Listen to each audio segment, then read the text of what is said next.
All right, so Right. happy Monday, happy Monday, happy Monday. My man Max, welcome to the party. Everyone say hi to Max. Moondoc from New York City. He's new here, so send him a message, show him some love. Let me read a win from the group chat today. And if you're not in our WhatsApp chat, please join. Sarah went on a listing appointment. She said the listing appointment went well. She's not going to interview anyone else. I used the Med C to zero in on her motivations. I understand what type of experience she wants. Now I need to find them a home to move to. Like that, well done. Right. So look, if you're not in these conversations, you are literally missing out. Why would you not want to be in a place with your peers, your colleagues that can share, that can motivate you? Look, if there's one thing I know going into this next year, we need to double down on community and collaborative learning. You're here, everyone else is here. We're all learning the same stuff. Why wouldn't we want to do it together? So, what I want to do is this. First, I want to talk about productivity today. Then, I want to talk about today and tomorrow. Bring your notepads. We're going to talk about operationalized luxury. Doesn't that sound sexy? Like, it sounds awesome. I get excited just saying it. Operationalized luxury. Now, to start anything new is challenging. Whoever feels that way. Whoever feels that way, that now they did something really well at one time, but they haven't done it at all now. Now it's like, shit, man, where do I get started? A few honest people. I know the rest of you just don't want to raise your hand, but that's okay. Look, if you think about it, we need to focus on actions versus outcomes. Can anyone tell me the difference?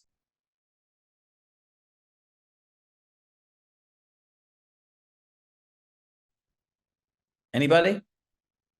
Going once, What going was the question again, Chirag? I'm sorry. What's the difference? Melissa, I see your hands up. What's the difference between an action and an outcome? An action is the strategy that we do with the intent that there may be the outcome that we would like. A strategy with the intent we do for the outcome we like. Anybody else?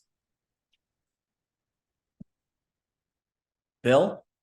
An action you control, an outcome you don't. Interesting. One other person. An action is just the act of doing. The outcome is the wish or what you're looking to accomplish. So, Bingo. Irene? An action is actually moving. It's like you say something like saying, I'm going to the store to get ginger ale today, and you never do it, but you have to really move to do it.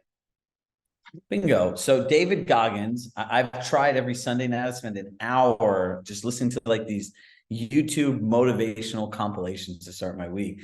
And David Goggins says, he goes, stop being a slave to the dream. Right? Think about it. We all have these dreams, and that's what we're slaves to. He goes, the only thing you want to be a slave to is the actions, right? So think about this. How many times in your life have you set a completely unrealistic goal, then tried to do it, fell on your face, got completely discouraged, and then didn't want to do it anymore? Right? You want to know why that is? Planning out an outcome is project planning plus being a systems architect. So if you're planning out an outcome, you need to know what all the milestones are, how long it takes, what you're measuring, what you're tracking. Doesn't that even just sound like too complicated as I'm saying it? And the answer is yes. So look, you want to get into better shape. Who here wants to get into better shape before the end of the year? Everybody. Great. Move 30 minutes a day. That's the only thing you want to do. Don't focus on, I'm going to do this, I'm going to do this. Just be in the action for 30 minutes. Who here wants to get in a better touch with their past clients? Raise your hands. Great. All you're going to do is just go into your database and just contact people for 30 minutes. You want to follow up on leads? Follow up on leads. You want to define, you want to improve your skills? Just go practice for 30 minutes with another person. That is being committed to the action. An outcome is, I'm going to contact 15 people today, or I'm going to contact every person I sold the house to next year. Really, like, how long does that take? What type of conversations you're doing? What type of script you have? How are you defining the time limit of the call? All of those different things factor into it so you have the right amount of time to do it. But we don't think that way. I don't expect you to think that way. For most people that are salespeople and relationship people, their brains will never work that way. So this is why it's so important to commit to the action. Like for me, what success looks like for all of you at the end of the week is that we literally get rid of all these stupid goals. And I'm not saying not to have goals, all these outcomes, right? Like Joyce had said, just do the action. Because you know what? Can anyone tell me what the most important thing you're going to get out of doing actions are? Unmute yourself and just fire it out. Results. Results. Results. Keep going. What else does anyone have? The answer I want is it starts with an M. What's that? Momentum. Bingo. Who's the winner today? Deborah, you are the winner from Colorado.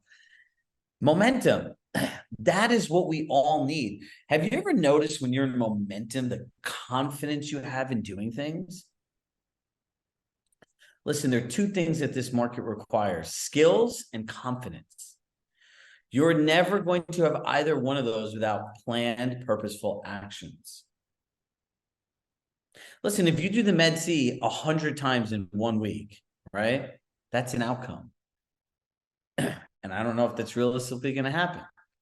But if you practice the Med C for 30 minutes a day, if you have to do it at any point during the week, you're going to have more confidence than if you never practiced it. It's like being in school when you're like, they tell you to read 10 pages a day. You don't read 10 pages a day. And you're like, you know what? I'm just going to go out. I'll read 20 pages tomorrow, 30 pages the next day. By the time it gets to Friday, you have 50 pages to read and you're completely overwhelmed and you do nothing. Right? Actions. That's all you need to do. And then we'll go back to good old Chirag Shah's M&Ms of life. Then you have momentum. And then you find multipliers, people, places, and things, like everything you have here that multiply your actions. All right. Sorry, everyone in my house has some kind of weird bug, so my apologies. Now, think about this. What is operationalized luxury? Does anybody know?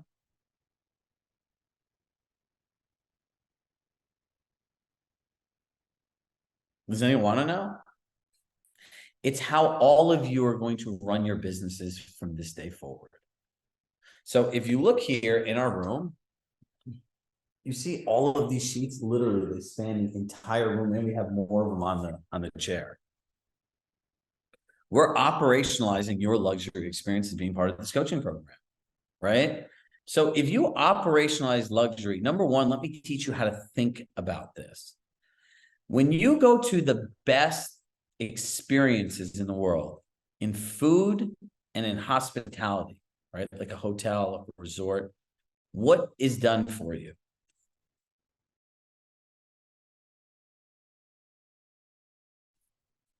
This wasn't a trick question. Bill. Everything. Everything? Bill? That's what I was going to say. So a luxury, write this down. A true luxury experience anticipates your needs and organically happens before you even have to ask or think about it. A true luxury experience anticipates your needs and organically happens before you have to ask and anticipate about it. David, why do you have a smile on your face? I know you have something to say. We got that like telekinesis. I spent the first part of my career in an airline called All Nippon Airways. Most Americans don't know about it because they don't fly too much to the US, but it's been consistently rated by international travelers as the top or one of the top airlines in the world. And it's consistently in Japan, where it's based, named as the most desirable company for people coming out of college to join. And for great reason. It's a tremendous airline, and it's all built around luxury. In that airline, if you are a stewardess or a flight attendant in first class, especially the international flights, that's like the highest of the high. Like you don't get to be able to serve people at that level unless you're the best. If anybody ever pushes the button and asks for your service in that seat, you're out. You'll never serve in the first class international again. And so exactly what Chirag is talking about, anticipating the needs and understanding what the people want before they ask for it is what it's all about. If somebody pushes that button, it means you failed. You're demoted, you're out, you'll never serve in first class again. So ready? Now I'm going to want you to put the next asterisk next to it. It's amazing. David and I could be in two different places and we just walk like this, right? But that's being aligned on similar outcomes and experiences. So the next asterisk I want you to put next down to that says, if your clients call and ask you for something you told them you're going to give them, you have failed. Now, I'm going to want, now this is going to, who here travels a lot and is a hotel snob? Just unmute yourself. Melissa. Yes, I love to travel. I traveled a lot to Asia, so I understand what David is speaking about in terms of the hospitality in Asia. But do you want to know my favorite hotels or? Yeah, tell me favorite hotels. Amman in Asia. The Ritz in the US, because there's nothing like a Ritz experience. They do anticipate everything. And flying Emirates overseas is probably one of the most interesting experience when they give you Hermes and the champagne bar and everything you could ever imagine.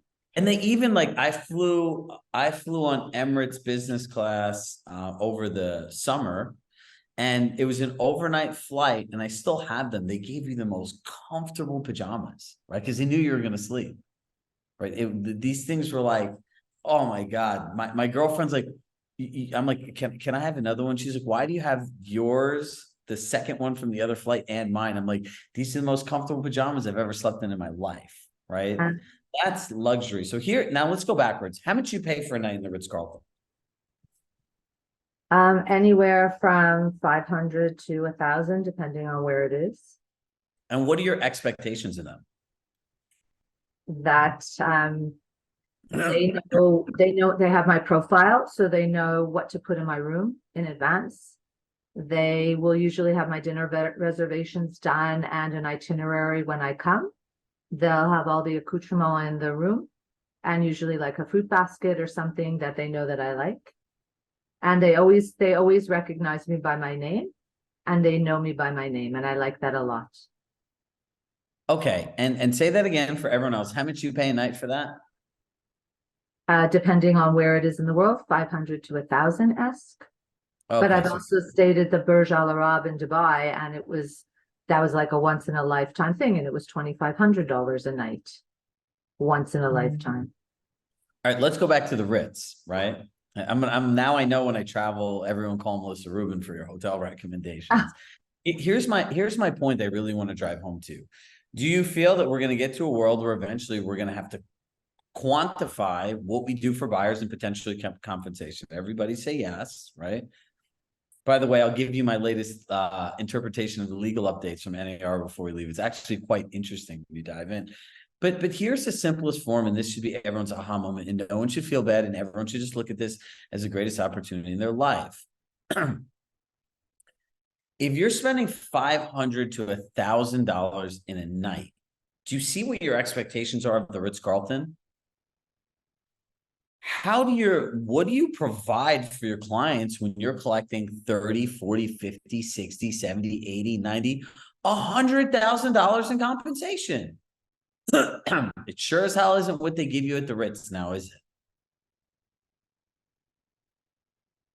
So part of the reasons that people have problems with agents is they feel, and this is the outside world, that the services that they provide are not in alignment with the compensation they pay.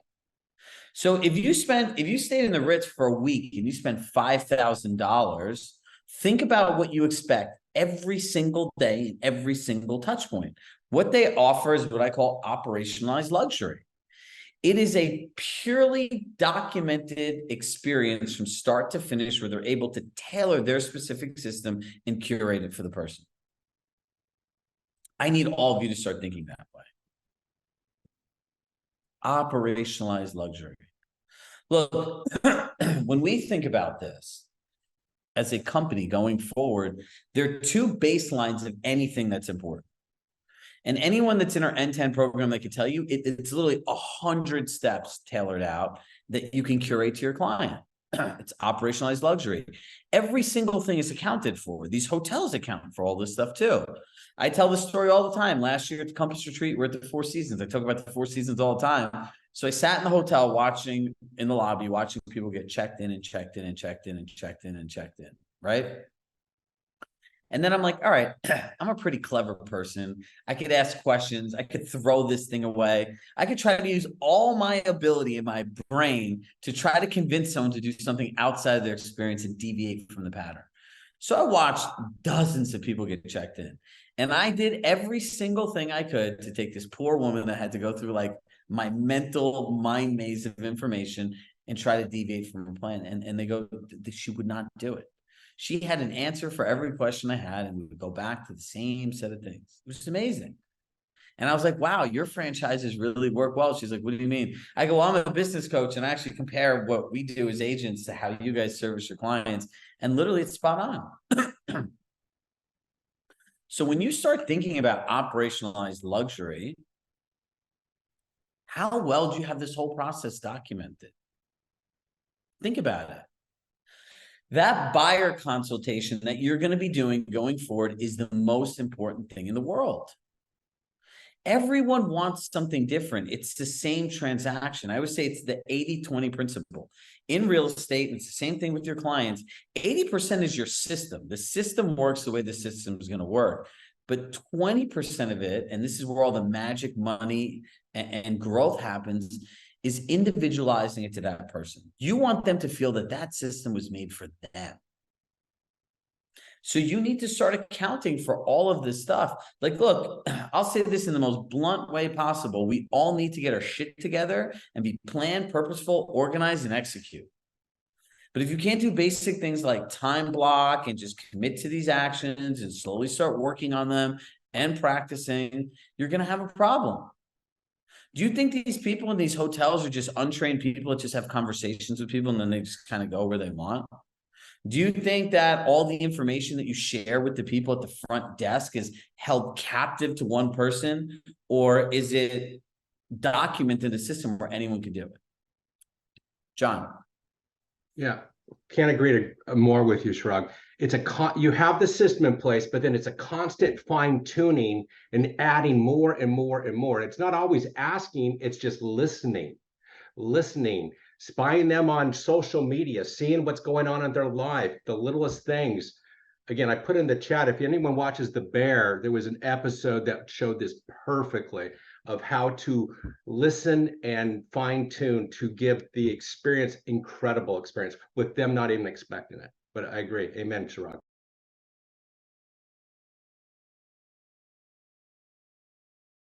I love people repeating our lines. Plan, purposeful, curated experience. I don't know. I would like literally, I would want to have a tagline if I was an agent that said curated luxury when purchasing a home. Who's not going to want to say, well, what the hell is curated luxury? Look, we've all done deals. A deal is a deal. The deal is going to be filled with problems and challenges and everything else. You guys all need to know how to explain the market, give people their options, walk people through the different scenarios if they buy now versus they buy later with mathematical facts and statistics and everything else. This is not, the good news is this is a skill market that most people will never develop the skills. The bad news is it's a skill market and you actually have to have the skills to succeed. People are going to want real partnership and financial information and an actual experience. They're not going to pay 2%, 3% for people flying by the seat of their pants, reacting to emails, not having structured communication plans. The best thing is this is going to force people to operationalize their businesses. The people that do will win. The people that won't will not win. Like when we think about this, we want it that by the time January comes around and someone says, you can literally ask anyone the question, hey, have you ever wondered what an agent does in exchange for the compensation they receive? Tell me every client in the world doesn't want to know that answer. And you're going to say here. And we're going to map out our end-to-end systems, turn them into client-facing documents, so you can just take them and say here.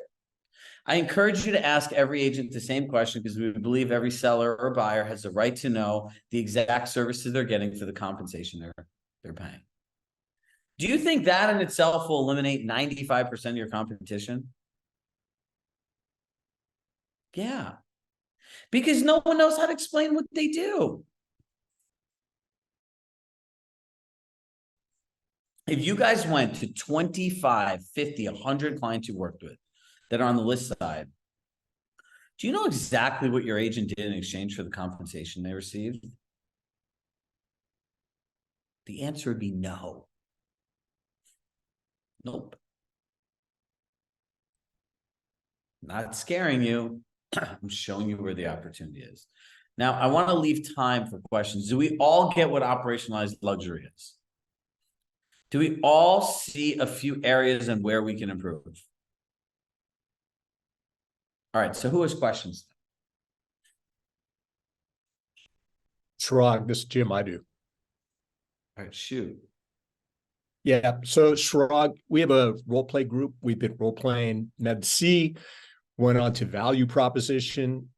We're getting a lot of variables every week from you, which is fantastic because we'd love to be able to integrate all of them.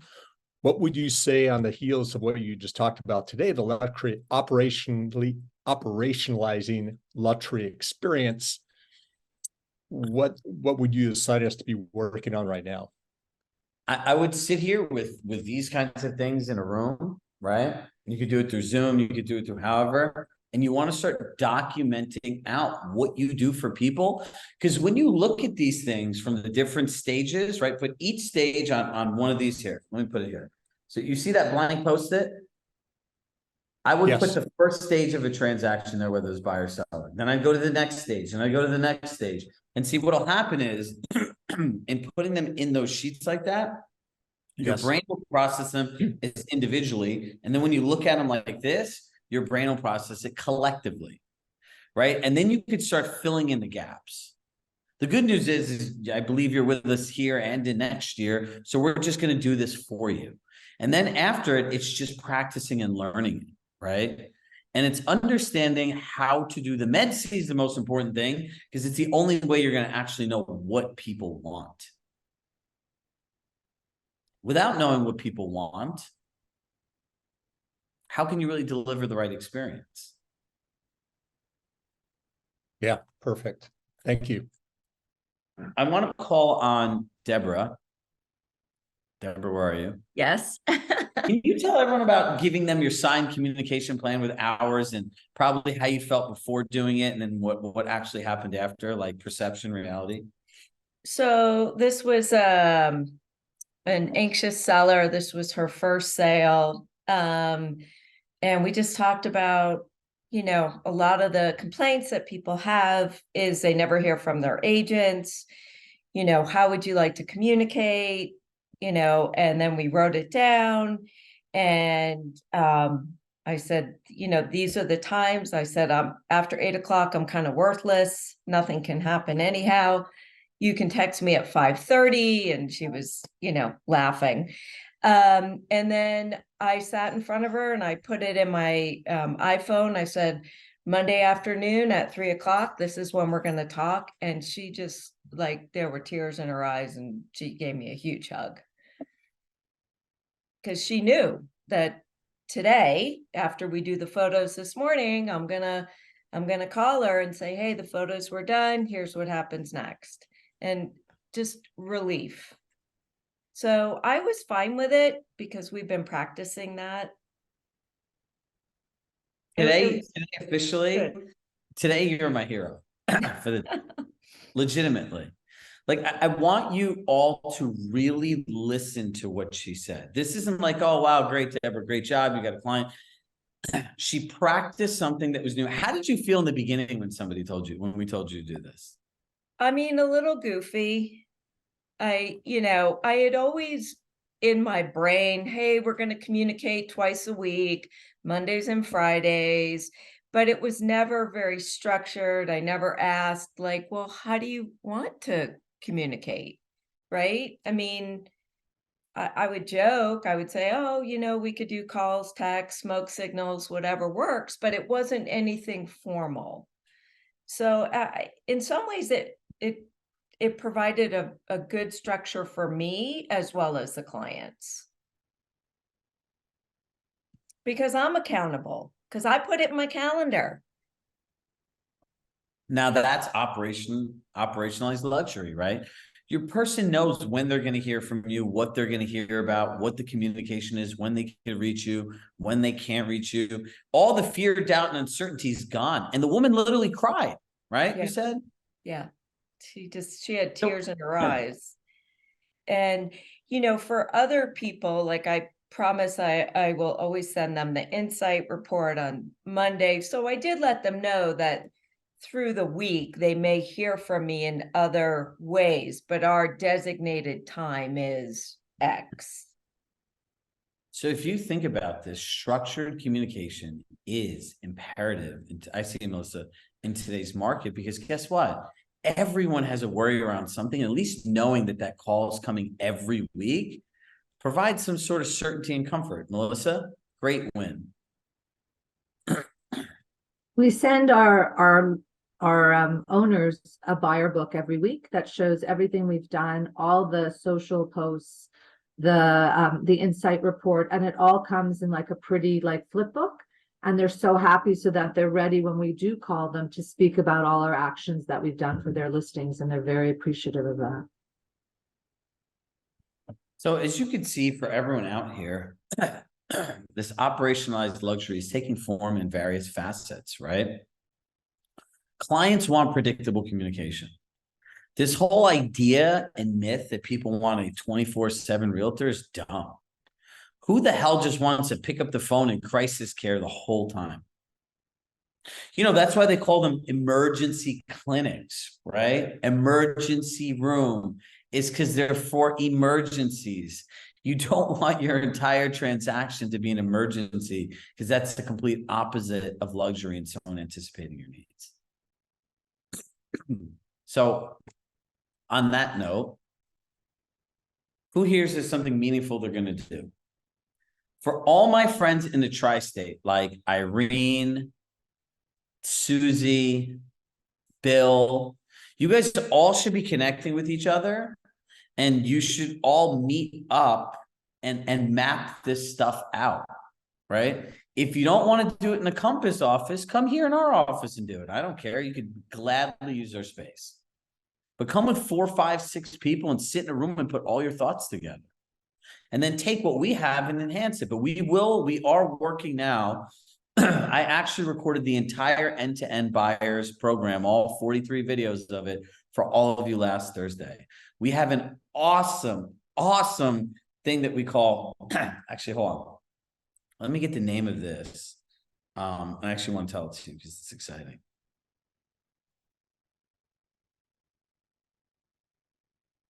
Empowering your home search, the Compass Advantage. That's what your buyer presentation is going to be called. So we're working diligently to stay ahead of everything. So Susie's invited people. Look, connect. Everyone's within a geographic region of each other. And if somebody's in your office or in the same market, it's better to do this and just say, hey, look, if we ever end up pitching against each other, can we just mutually agree that we'll just co-list? And that alleviates that whole problem.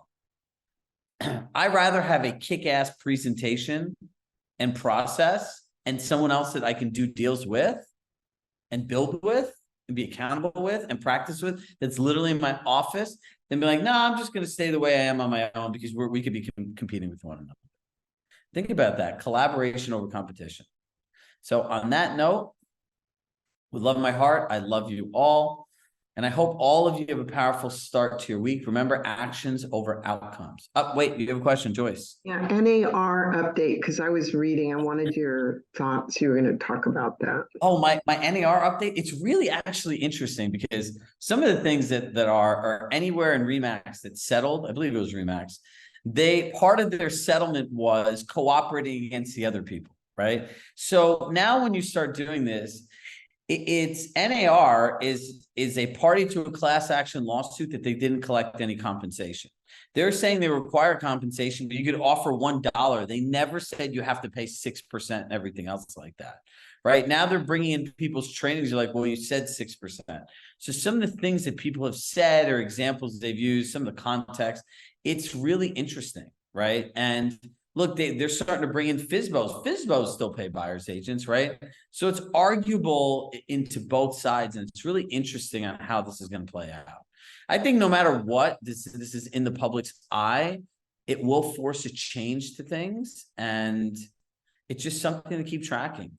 Inman has a great, so if you haven't, there's a better, I think, news site than Inman. It's free. It's called realestatenews.com. It's owned by Stefan Sonspool's T360, who I believe are the smartest people in this whole industry in terms of consultants. Go to realestatenews.com. You can follow every day. But everyone that had a defense, all of the different companies, NAR, the DOJ, they all presented what their defense was. So it's something just to stay in touch with. And remember, the only things that we can control are ourselves and our own actions. So just be ready for this. The majority of people are sitting here like this, like deer in headlights. Melissa has invited people to lunch. So connect with everybody. I love you all. Thank you so much. And let's keep going.